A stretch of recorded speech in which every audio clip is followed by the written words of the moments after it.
I'm sure some of you have played the Jojo games, like Heritage to the Future for arcades, Dreamcast, and PS1, All-Star Battle for PS3, and Eyes of Heaven for PS4 that have come out in the United States.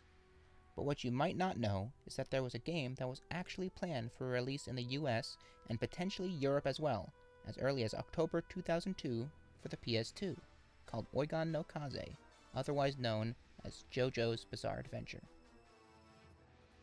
During E3 2002, Capcom had promotional materials such as a trailer and a press CD with screenshots, logos, and a press release stating, "Jojo's Bizarre Adventure has an overwhelming fan base around the world eager to play this totally bizarre action game. Jojo's Bizarre Adventure is likely to be a name that is on the edge of every gamer's lips." Sites such as IGN covered the game's debut at E3 with some hilarious results.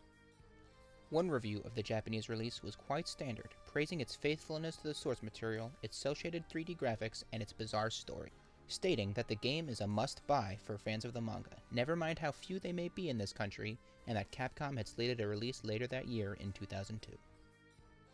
Another article covering E3 highlighted the character's ambiguous nature, stating that the game looks incredibly good and we like it.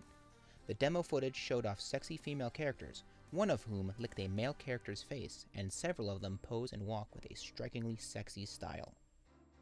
Another, even older article, made before the game's Japanese release, seems to be a little lost in translation, calling the members of Passion names such as Riona Abakio, Narancia Gilga, Mr. Dido with his stand Six Pistols, and Hugo Panicotta, thanks to a Jojo fan named Alessandro.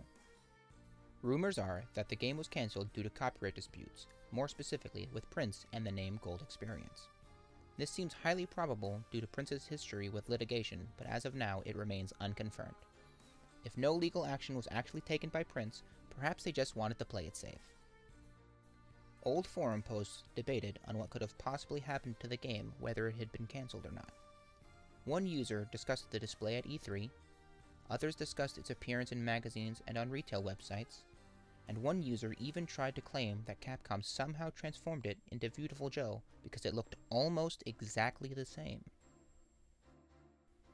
Amazon had the game listed to ship around late May 2003, and EB Games had it listed for June 17th the same year.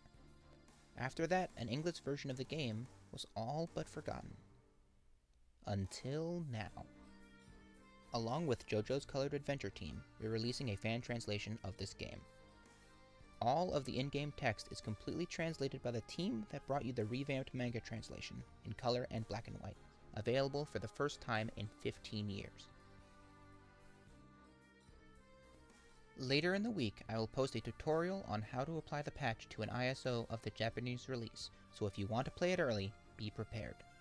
The game has already been given out to some streamers early, but the public release is set for October 20th to coincide with my panel at Anime USA with Kira Buckland. If you can come by, we hope to see you there.